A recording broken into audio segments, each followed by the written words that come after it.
아는 기자 아자 시작하겠습니다. 정치부 유승진 기자와 내일 열리는 한일 정상회담을 미리 조금 더 구체적으로 살펴보도록 하겠습니다. 자, 유 기자, 기시다 총리 1박 2일 동안 방한을 하는데 어떤 일정들을 소화하게 됩니까? 네, 기시다 총리는 내일 한국에 도착해 첫 일정으로 국립서울현충원을 찾을 것으로 알려졌습니다. 이후 용산 대통령실로 자리를 옮겨서요, 한일 정상회담을 하고 공동 기자회견도 가질 예정입니다. 회담을 마친 양 정상은 부부 동반 만찬을 하는 것으로 첫날 일정은 마무리됩니다.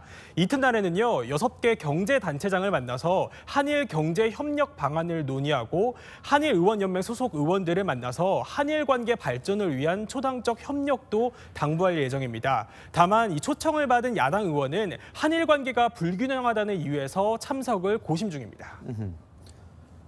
양국 정상이 52일 만에 다시 만나는 겁니다. 한일 간에 풀어야 할 현안들에는 어떤 것들이 있습니까? 네, 양국 간 현안은 산적해 있지만요, 크게 4가지로 압축해 볼 수 있습니다.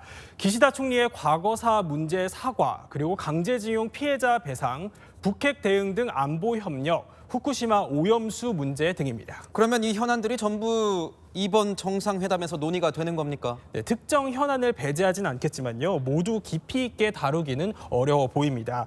7, 8월쯤 예상됐던 기시다 총리의 답방이 앞당겨지면서 양국 외교 실무 라인이 의제를 조율할 시간이 부족했기 때문입니다. 한일 정부 당국자들의 얘기를 종합해보면요, 핵심 의제로는 크게 3가지를 꼽을 수 있습니다. 우선 이 북핵 위협에 맞서서 양국 간 정보 교류를 더 강화하는 방안이 논의됩니다. 연내 추진 중인 한중일 정상회의 이 개최 시점과 의제도 이번에 조율될 것으로 보입니다. 여기에 후쿠시마 오염수 문제가 회담 테이블에 오를 전망인데요.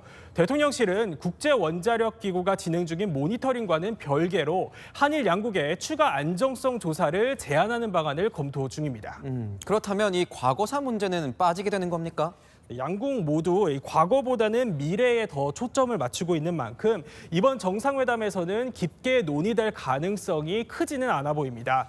다만 이 과거사에 대한 사과의 경우는요, 우리 정부가 한국의 이익에 도움이 되는 일들을 일본이 해야 한다며 우회적으로 압박 중인 만큼 기시다 총리가 지난 3월보다 진전된 사죄 표명을 할지는 회담 전까지 지켜봐야 할 것 같습니다.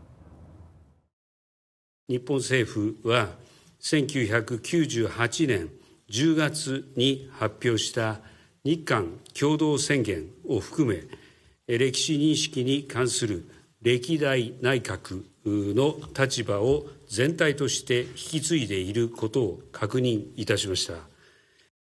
네, 양국이 조성한 미래 파트너십 기금에 일본 피고 기업이 직접 참여할지도 관심이었죠. 근데 제가 취재를 해보니 이 기금 설립 절차가 아직 완료가 되지 않았고요. 또 기금 참여를 기업 자율에 맡기겠다는 게 일본의 입장이었던 만큼 기업보다 일본 정부가 먼저 나서기는 어렵다는 분위기입니다.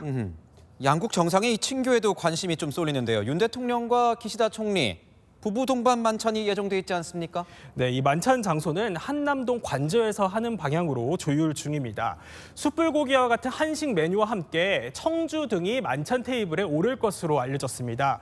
대통령실은요, 이번 만찬 자리에서 두 정상이 한층 더 깊어진 친밀도를 과시할 것으로 기대하고 있습니다. 앞서 윤 대통령이 일본을 방문했을 때 이 당시 양국 정상은 도쿄 긴자의 한 노포에서 오므라이스 등을 먹으며 친교를 쌓아서 화제가 됐었죠.